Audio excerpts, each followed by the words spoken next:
Get on board the Bernier bus train. Come get on board the Bernier bus train. Once you hear Good morning, USA, and welcome to another episode of the Bernier Bus Show. So, why is the working class abandoning the left? Important question. We'll get to it in a moment.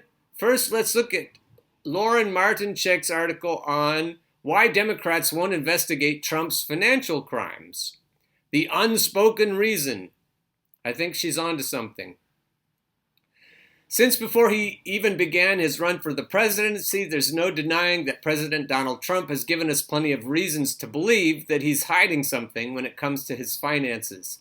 Whether it's refusing to release his tax returns or his close associate going to prison for making hush money payments with Trump's campaign money on his behalf, it seems fairly clear that there is plenty of cause for concern. As many of us know, Trump's campaign finance violations were laid out for us during the Mueller investigation. In fact, the evidence of campaign finance violations was so strong that many on the left wondered if it would be included in the articles of impeachment. You think? And yet, Democrats refused to act on one of the most clear-cut areas where they had plenty of material in order to do so. Means Chairman Richard Neal refused to take the state tax returns that New York was ready and willing to provide. And so when it comes to the tax returns, why were the Democrats not interested? Why won't Democrats investigate Trump's obvious financial crimes and look into the heart of his criminality? The answer, of course, dun dun dun, is obvious. They're worried about their own tax returns and campaign finance issues. It's devastatingly obvious that Democrats are worried that if they look into the skeletons already falling out of Trump's closet, then Republicans will then start looking for the skeletons in theirs. At this point, I can think of no other reason why the supposed opposition party, the controlled opposition party, won't even look into the information already available to them. It should go without saying that the American people deserve better. We should be able to trust our representatives to hold the president accountable for his crimes without having to worry about the crimes they themselves have committed. Unfortunately, this is par for the course in a country where money has flooded and destroyed the democratic process. A system in which a vote on legislation is sold to the highest bidder inevitably leads to people taking office who have no interest in serving anyone but themselves. Thankfully, the silver lining in all of this is the increasing awareness of how our politicians are operating. More and more of us are getting involved and taking an interest in the people actually elected to represent us. We should all find it incredibly telling that Democrats were willing to investigate Trump for going after one of their own beloved party elites, but refused to go after him for tax violations and business practices that affect the American people. It's time to come to terms with the reality that they're too corrupted themselves to hold Trump accountable in all the ways that he should be, and think long and hard about what that means for the future of American democracy. Now let's dive into why the working class is abandoning the left. I'm going to give a little pre-opinion here that it's dangerous for an academic to called the working class proles. So I'm going to give you that little trigger warning in advance. He comes across a little bit as an elitist himself. And so if that bothers you, you should probably abandon ship. But if you're still here, let's dive in. There's been a trend at work in the world this year that history will regard as strange, troubling, and gruesome. The working class is being captured by the hard right. It's true across the globe, and it's especially true in the two societies which have been torn apart by it, America and Britain. It's a profoundly troubling phenomenon. Why? Because the working class is the linchpin of progress. But when it turns away from progress, when it turns regressive, then entire societies can fall at light speed, just like America and Britain have done. I don't know why he's saying that the working class is the linchpin of progress and that it's turned away from progress. It's not like the working class is steering the ship. All right, let's go a little farther. In Britain, and to a lesser extent in America, the working class was the deciding factor in elections, and what kind of social contract there was to be, and what kind of future a society would have. And so in Britain, the working class effectively formed the Labour Party, and in the States, the Democratic Party. The Labour Party offers Brits a taste of true social democracy, health care for all, media, education, transport, etc. America's Democrats never went that far, but they managed to enact a meager semblance of retirement and health care, at least for the elderly. There's a lesson there. The working class is the linchpin, the engine, and the lever of modernity.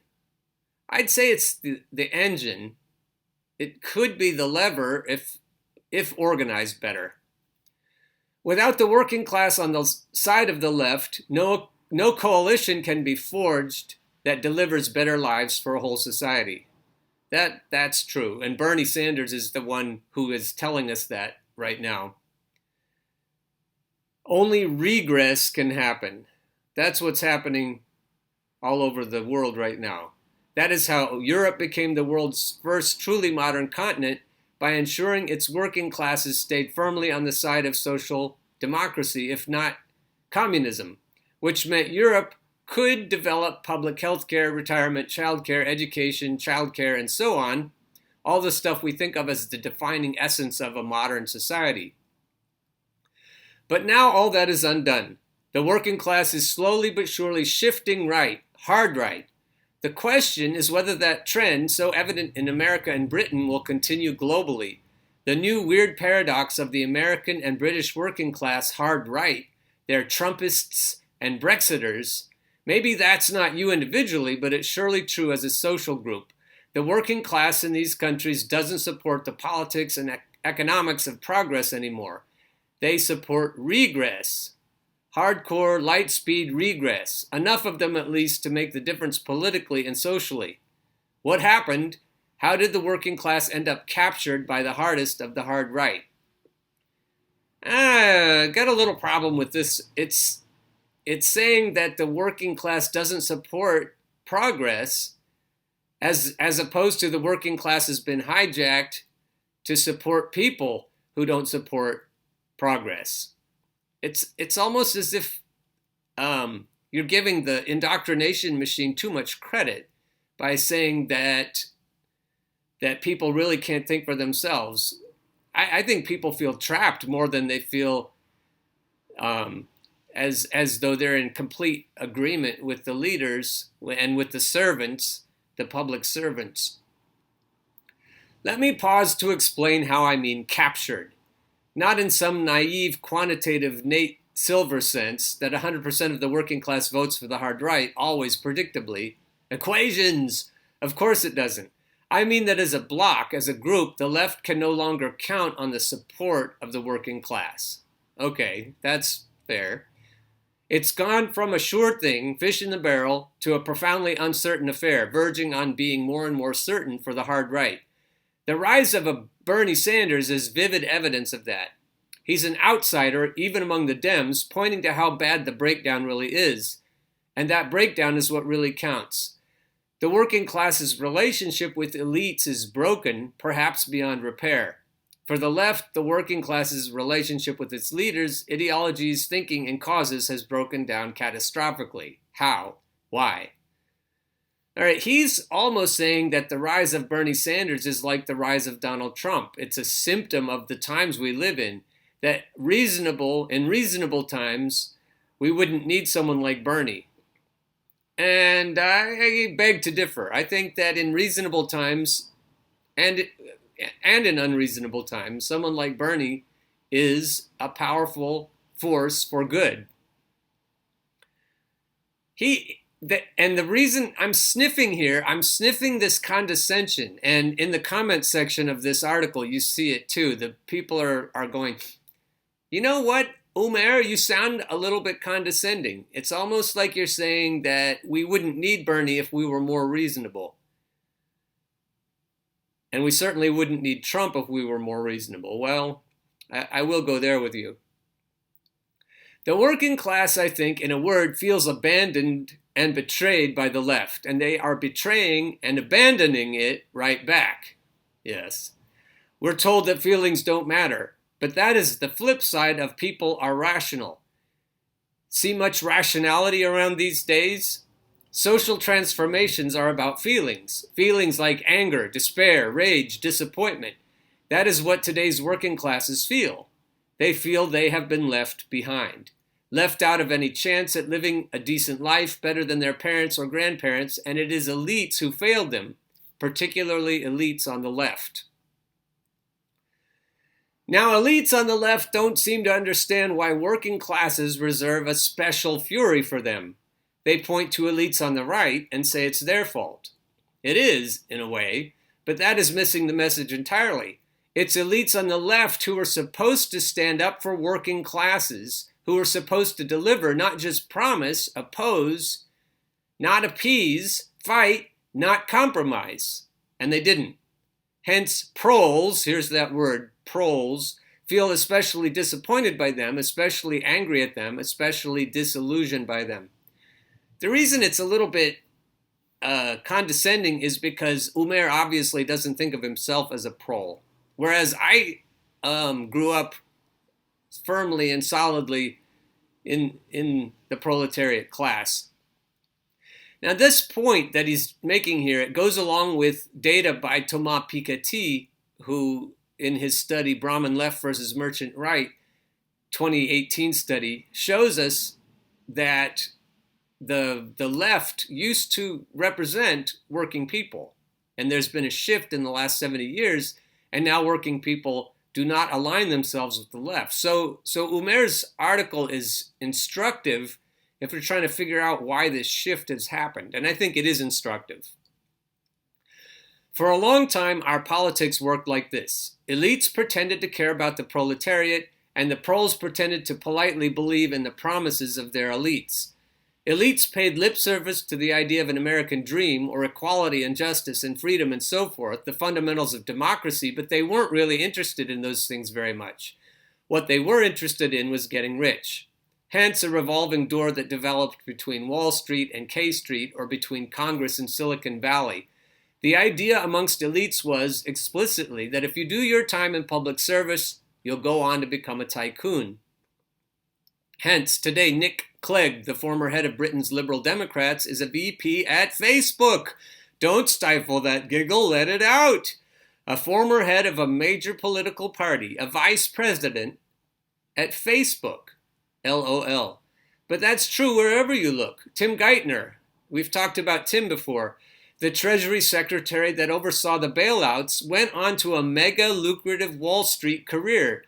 I could go on endlessly. The point is simple. Elites pretended to care about proles, they're still doing that, but were only using them as a ladder up the capitalist hierarchy. And proles pretended to listen, to believe in the elite promises of better lives, even as they saw those promises turning into nonsensical crackpot ideas. Privatize everything! Deregulate it! Says Margaret Thatcher, says Ronald Reagan. At the same time, while the left's professional elites were focused on their economic self-preservation, the left's intellectual elites were focused on... sex. Now, you're probably going to hate this part of the essay. Good. Someone badly needs to reality check the left on this score. I actually went on his comment section and did reality check him. But anyway, I'll get to that later. The left's main intellectual concern during the 2000s and 2010s in Anglo societies didn't seem to be the economic collapse of the working class, the implosion of the middle, the fact that the average person was living a life of despair a little more every year. It was, rather, gender politics. The idea, born of college-level communism, was that my right to have or be whatever kind of sex I want will liberate you too. Wait, what? Never mind, the left as a whole became hardcore and genuinely militant about gender identity and sexuality and pronouns and whatnot, to the point that people would be attacked for using the wrong word for someone's sexuality. but not say everyone's right to health care, decent work, a good income, not living a life of poverty and penury. What the? I'd say, Umair, you're a victim here of either or thinking. You believe that we've focused on legitimate issues, on gender issues. These are legitimate issues that we should focus on. You're saying that we have failed to focus on workers' rights to health care, decent work, a good income, etc., because we've been overly focusing on sex. I don't see that as a logical conclusion. Why not focus on both? I don't say that you can't have both. I'd say that we should think about everything that's keeping us back. I'd say that the way that we focus on sex, for example, is because we want to liberate people from patriarchal institutions. But I'll get to that later. The left's militant obsession with gender politics only alienated, badly, the average person. Umair, I think thou dost protest too loudly. I'd say that you're revealing a little bit of a Jordan Peterson bent here. I'm just guessing. What were they to care about gender-free bathrooms for asexual panromantics? You sound a little bit like Jordan there. They were kind enough, mostly, to support those rights, sure, but nobody, it seemed, cared about them back. Nobody saw their lives of despair and frustration going nowhere. The left was now fully obsessed with gender politics, sex as the path to the glorious revolution. And its thanks was that the average person did what any sensible person would do, confronted with the statement that me having sex however I want, whenever I want, is more important than you having a livelihood, family, or future. They walked away rolling their eyes. Maybe you walked away rolling your eyes. I don't know that you have any backing for that point. And I still don't see why you can't have both. Let me be crystal clear. That would be nice.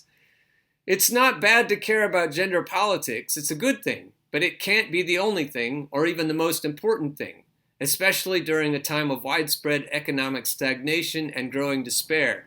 The average person isn't some kind of gender rebel and never will be, by definition, or otherwise the word straight has no meaning. Okay, so here's a new thought. Maybe Umair is saying that we are losing out on some of our solidarity because the working class people are offended by the academic elite's focus on gender. And if they were not offended, maybe we could make a better coalition to solve the economic problems. And that could be a fair point. He didn't actually make that point, but if that is the way you think about it, Umair, maybe that's worthy. Maybe we should think about economic injustice and then not bother people with the social justice. Maybe you're saying that. But again, we are in danger of leaving people out, and we're in danger of a different kind of liberation than the kind afforded by economic justice, because sexual justice is important too. They might be nice enough to support you in your sexual aspirations. Again, he's saying they as though he's not one of the they. They might be nice enough to support you in your sexual aspirations, but if you are not supporting them back in their broader ones, then who is really failing at the work of building a working politics? As a result of profound, widespread intellectual and political failure, working class anger and fury is growing by the year. Their discontentment was simmering and reaching fever pitch, the point at which relationships break, right along with thinking minds. So his idea that we are at the breaking point, I think he's right about that. That sense of abandonment, did you know it's one of the most powerful feelings a human being can have? It goes back to our primal fears, our terror of being abandoned by those who are supposed to love us. When we are abandoned, orphaned, even as adults, we lash out in spectacular ways. It is all a baby knows how to do. There's that condescension again. It is all we know how to do in those moments of terror and rage and despair. Snap! The old relationship between elites and proles, one of trust, gentle care, wise stewardship. Now he sounds like Plato's Republic. Fairness, decency, perhaps, if only at the best of times, had become something else. If I didn't know better, Umair, I would say that you're saying that the elites ought to be the ones running things. And it's because they're doing such a bad job of it that they're not being trusted. It sounds like you're making the case that you should be one of those gentle and trustworthy elites that the proles should trust. Maybe I'm reading too much into it, Umair. If only at the best of times had become something else. The something else is something poisonous, a relationship of convenience. Elites were, I think he's got a tense problem. Elites are using working classes as rungs to climb up ladders or punching bags. Working classes are beginning to whisper impolite murmurings of overthrowing their elites the moment the chance came along. He's only 10 years ago, so I think maybe R would be better. At this juncture, around the 2010s or so, working class culture itself reflected these feelings with a kind of haunting precision. The smash book and film for American proles was literally called Left Behind. It was about the chosen people ascending to heaven, while the unfaithful stayed trapped on earth for the apocalypse. Could a more telling choice have been made? Was there a better metaphor for working class abandonment? Its songs, once rock and roll anthems of desire and optimism, turned fatalistic and dark. I've noticed that. I could go on. Perhaps you see the resonance. The relationship of convenience between elites and proles was always destined to die a sudden, swift death the moment a better alternative came along, and it did, at least for the proletariat, in the form of a new breed of extremists, lunatics, and demagogues. Sadly, for the rest of us, they were even more foolish than the failed elites of our societies. Let me pause for a moment to restate the point. The old relationship is gone now between the left and the working class. That's true. There is no trust left between them. There is no sense of camaraderie left among them. There is no feeling of commonality within them. The working class has learned that it can't trust its elites, can't rely on them, can't count on them, so who can it trust? Who can it turn to? The biggest point, I think, at this juncture, I'd say, is a lack of solidarity. That the elites don't dirty their hands. The elites feel above the proles, and so there's no solidarity. And that without solidarity, you don't have any kind of working relationship. Along came the new demagogues. The working class swiftly struck a kind of suicide pact with them. The more extreme, bizarre, and outlandish, the better. There's Trump, there's Farage, and so on. What do they offer working classes? Nigel Farage, he's an interesting person. Is that not the end? You're like resilient, aren't you? You're like the Lib Dems comes off cockroaches. You're like a cockroach. You can't be killed. The Lib Dems are like cockroaches. I don't know if you could hear that, but he's setting Nigel up here. Listen, I've been battling for over a quarter of a century for us to be an independent country. I've done it through good times when the wind's been with me. I've done it through tough times when the wind's been against me. An independent country, so he's Brexit. But I do not alter or waver one bit in my view. I want us to be independent. I want us to be a normal country, and we're not going to get that. When will you stop? And we're not going to get that with the current. When are you going to stop, Nigel Farage? When we win. When we really win. What would that mean if we win? I wonder what Umair would say about that. So there are three things in particular that the Nigel Farages and the Donald Trumps have offered to the working class. First, they offered the chance to burn it all down. All of it. The system wasn't working, so why not set fire to the whole damn thing? Hence, Trump promised to drain the swamp. Farage promised to leave the EU. Apparently a bloated, tangled mess of bureaucrats keeping the good Brit down.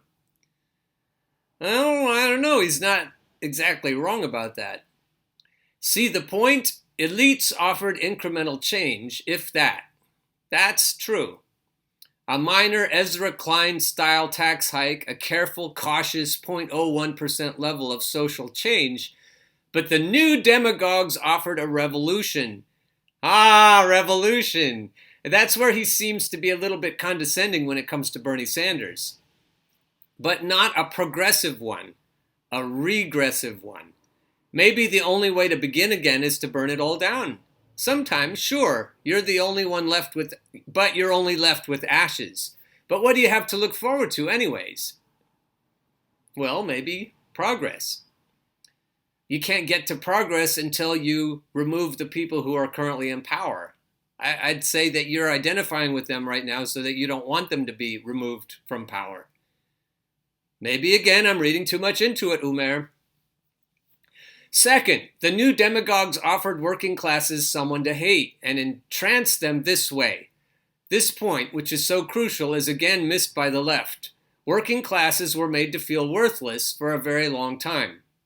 It's not just that their basic human rights were chipped away at, that they didn't have decent healthcare, education, transport, media, and so on. It's that elites on the left and the right told them that they didn't have those things because the working class wasn't worthy of them. That point is worth stating. I'd say he's right on there. That's no small thing. It's a profound moral betrayal. If you don't believe that, just ask yourself, how would that make you feel? To be told that you were poor, that your fortunes were declining, that your life was going to be worse than your parents and grandparents, and it was all your fault. You'd probably feel a combination of things. A, depressed, B, fatalistic, C, hopeless, D, angry, E, worthless. Now imagine that someone comes along and tells you, you who've been made to feel worthless and small and meaningless, that you are really a good and worthy person, noble and wise and wonderful. How do you know? Because they are the bad and unworthy ones. A mistake was made. Your greatness and glory was never recognized. Why? Because, now we're going to see who they is, I guess. Because nobody saw that the true subhumans, the dirty, filthy ones, were really those animals, those vermin, those aliens and foreigners and strangers. If you do that, your own superiority will reign again. By giving working classes someone to hate, marginalize, demonize, and scorn, someone to feel superior to prove the fact that they were good and noble and wise people, demagogues performed the ancient sleight of hand for which they became famous millennia ago. They rocketed to power on the backs of people who'd been made to feel nothing but the despair and rage of worthlessness for too long. That's a valid point. In Britain, that was the European. In America, it was the Mexican, Latino, Muslim, Jew. The process was precisely the same. The demagogue cast a kind of spell. He made working classes feel good about themselves again, and they loved him for it. They loved him desperately and bitterly, just like children. Be careful, Umair, be careful.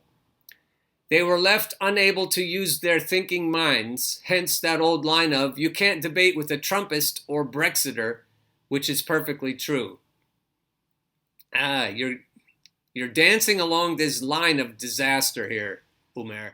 The danger here, of course, is that you're treating Trump supporters and Farage supporters as though they're children, as though they're at a lower level than you are. The orphaned mind had come to attach itself to the demagogue as a surrogate father figure, just as in the 1930s. What could facts do against that level of bond? Third, the new demagogues used technology to create new relationships with working classes. They solidified a new bond that was hardier, faster than old elites ever did. Remember how the average prole had to come to hold his own very elites in contempt and scorn? They were remote, aloof figures who could penetrate the ivory towers of Congress or Whitehall. Nobody, barely even lobbyists. How was the average person to feel like he genuinely belonged again, was genuinely cared for, was truly a part of something like a tribe, a clan, or a class? The new demagogues wielded new technologies with expert precision. In the 1930s, demagogues learned to use radio, film, and TV to spread their message and to cast their spell. They still do that. If you know, the CIA has been in cahoots with Hollywood since the 1940s. And they had a big effect on the script and artistic decisions in the Avengers movies. That's shown in a previous Bernie or Bust episode by Graham Elwood. In the 2010s, demagogues learned to use Twitter and Facebook and YouTube. Their spell was cast at light speed. Literally. So there's the average prole. He doesn't trust his elites, and he has no way to penetrate their bubble of yes-men, of hangers-on, of flunkies, of advisors, and so forth. He will never meet a single one, ever, in reality. And suddenly, there in the palm of his very hand is a smartly dressed man whom everyone says is of great importance and renown, bellowing that he, the prole, was always the good and glorious and worthy one, that he never deserved such a life, and those dirty, filthy others are the truly unworthy and impure ones, the ones who took away all his chances and opportunities, his fortune and destiny. My God, wouldn't your head spin too so fast you'd get backlash? Who else was telling you anything else to make you feel good, worthy, whole, instead of betrayed, abandoned, and neglected, blaming you for your own decline? And yet here this person was, and better yet, miraculously, you could hold this Savior in the palm of your hand and hear his message over and over as many times as you liked. Is it any surprise that the new demagogues ripped Anglo politics to shreds? They had learned to use technology to create the stuff of relationships, intimacy, sympathy, empathy, emotional resonance at precisely the same time working class relationships with elites were imploding. And I want to throw in the basket of deplorables here. In the comment section, they talk about Hillary quite a bit, whereas Umair never talks about Hillary, which is telling, I think. The working class soon enough became their digital army, evangelizing their message with the fervor of the newly converted. Meanwhile, orthodox elites literally fumbled at using these new technologies so badly that mostly they were lampooned as jokes when they tried. The demagogue's spell had been cast. The working class came to feel that the new demagogues really cared about them, that each one had a kind of individual relationship, a special, meaningful one, with his or her very own personal demagogue. After all, when you could hold a person in your hand and hear them over and over again, wasn't that something that felt like love? And that brings me to the point. Good.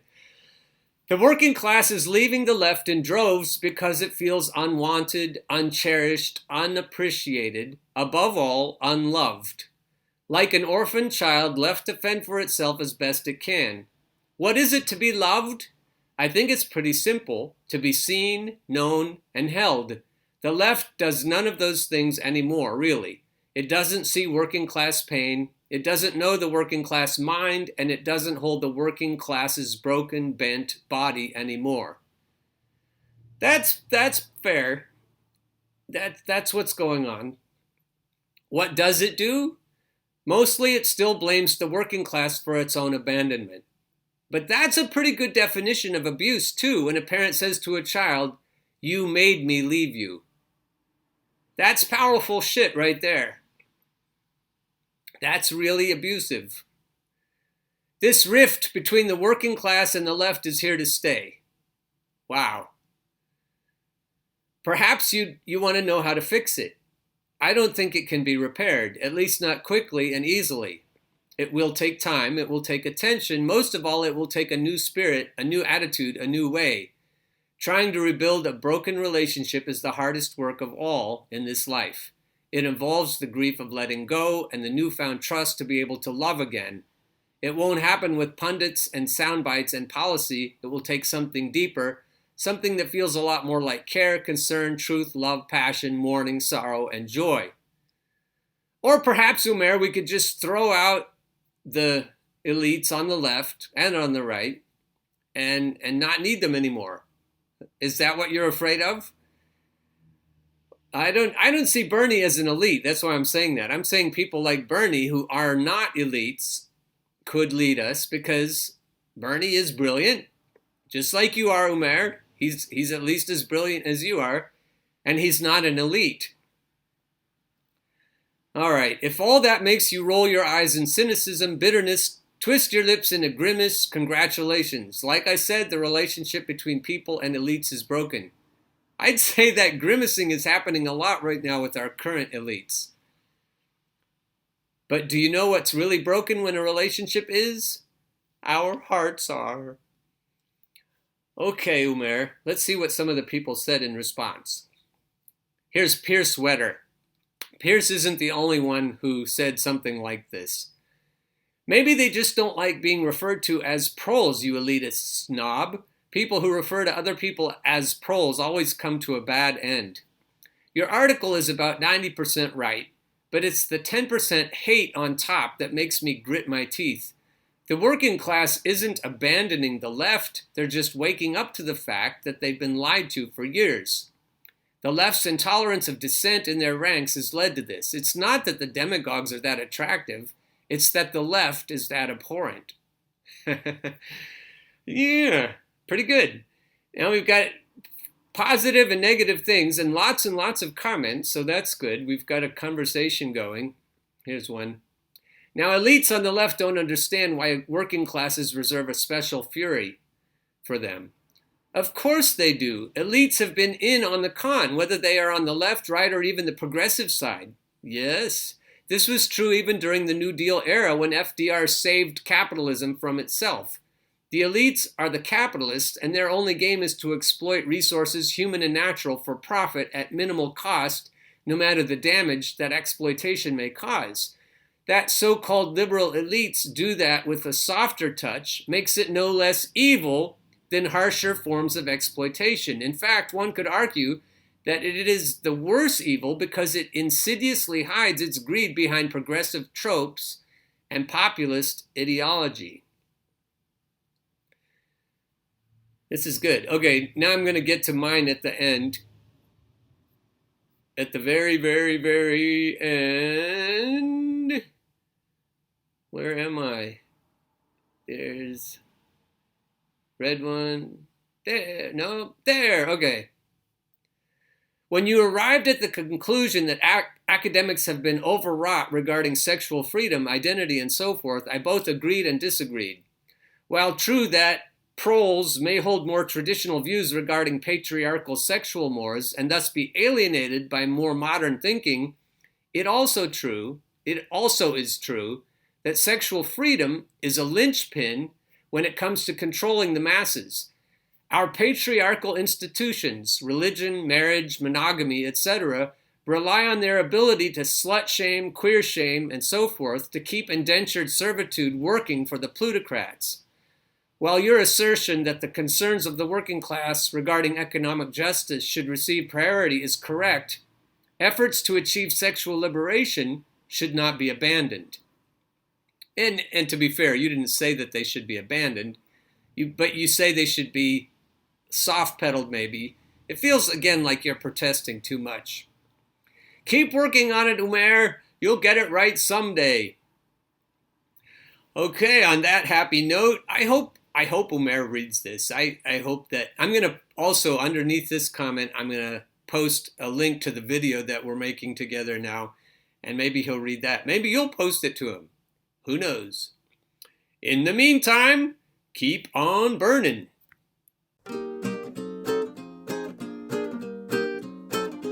Get on board the Bernier bus train. Come get on board the Bernier bus train. Once you hear that clickety-clack, there ain't no time for turning back. Oh, get on board